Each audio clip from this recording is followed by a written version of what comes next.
नमस्कार दोस्तों। इस वीडियो में हम बीए फर्स्ट सेमेस्टर हिस्ट्री के सत्र 2024-25 प्रश्न पत्र का अवलोकन करेंगे।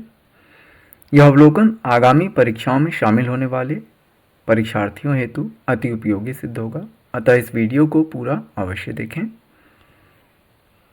प्रश्न संख्या 1, प्राचीन भारत का नेपोलियन किसे कहा जाता था? समुद्रगुप्त यहाँ पर सही उत्तर है। प्रश्न संख्या 2, प्रसिद्ध यूनानी राजदूत मेगास्थनीज भारत में किसके दरबार में आया था? तो वह चंद्रगुप्त मौर्य के दरबार में आया था। प्रश्न संख्या 3, अभिलेखों में किस शासक का उल्लेख प्रियदर्शी एवं देवानाम प्रिय के रूप में किया गया है? अशोक का उल्लेख इस रूप में किया गया है।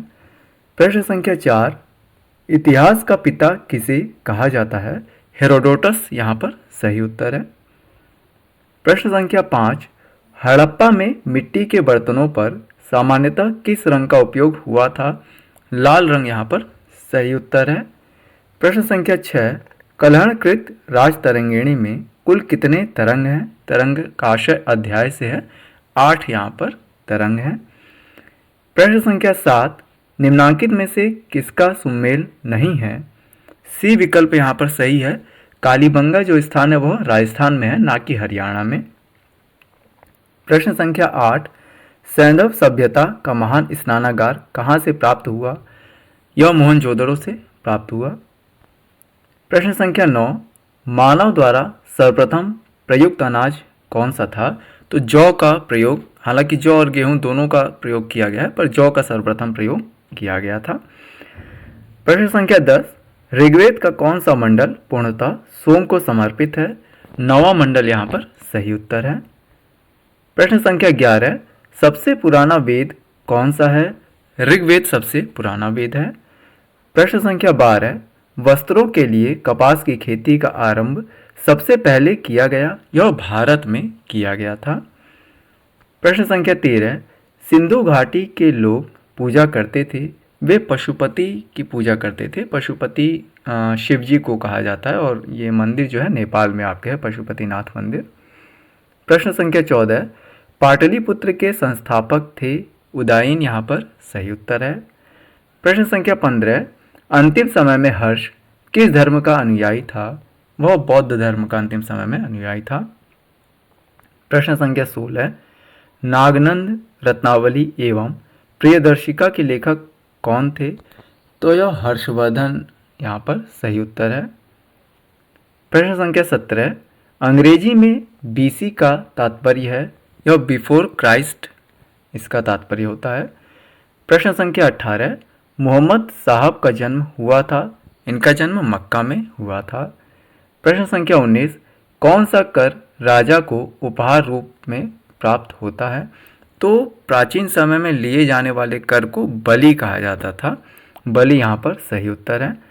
प्रश्न संख्या 20, निम्नलिखित में से कौन हड़प्पा और मोहनजोदड़ो के उत्खनन से संबंधित नहीं थे? Doctor R D. Banerjee, K N. Dikshit, M S. Vats, ये सभी उत्खनन से संबंधित हैं, जबकि वी.ए. स्मिथ यहाँ पर इससे संबंधित नहीं रहे हैं, अतः सही उत्तर विकल्प डी होगा। प्रश्न संख्या 21, हड़प्पा संस्कृति की जानकारी का प्रमुख स्रोत है? उपयुक्त सभी यहाँ पर हड़प्पा संस्कृति की जानकारी के प्रमुख स्रोत हैं। प्रश्न संख्या 22, भारतीय पुरातत्व का जनक किसे कहा जाता है? अलेक्जेंडर कनिंघम यहाँ पर सही उत्तर है। प्रश्न संख्या 23, भीमबेटका किसके लिए प्रसिद्ध है? यह गुफाओं के शैलचित्र के लिए प्रसिद्ध है। प्रश्न संख्या 24, मेगास्थनीज ने भारतीय समाज को कितनी श्रेणियों में विभाजित किया? 7 श्रेणियों में मेगास्थनीज द्वारा भारतीय समाज को विभाजित किया गया था। प्रश्न संख्या 25, कलिंग युद्ध की विजय तथा क्षतियों का वर्णन अशोक के किस शिलालेख में है? यह शिलालेख 13 में है। प्रश्न संख्या 26, एलोरा के कैलाश मंदिर का निर्माण किसने कराया था? तो राष्ट्रकूटों ने एलोरा के कैलाश मंदिर का निर्माण करवाया था। प्रश्न संख्या 27, उज्जैन का प्राचीन काल में नाम क्या था? उज्जैन का नाम प्राचीन समय में अवंतिका था। प्रश्न संख्या 18, पुराणों की संख्या कितनी है? तो कुल 18 पुराण हैं। प्रश्न संख्या 29, निम्नलिखित में से कौन सी पुस्तक कालिदास द्वारा लिखित नहीं है? उत्तर रामचरितम, यह कालिदास द्वारा लिखित नहीं है। प्रश्न संख्या 30, हर्षवर्धन के काल में भारत आने वाला चीनी यात्री कौन था? वह हेनस्वांग था। प्रश्न संख्या 31, मोहम्मद बिन कासिम ने भारत पर आक्रमण कब किया था? यह 712 में किया था। प्रश्न संख्या 32, किस चंदेल शासक के समय के प्रमुख शूरवीर आल्हा उदल थे? यह परमार्दी के समय के थे।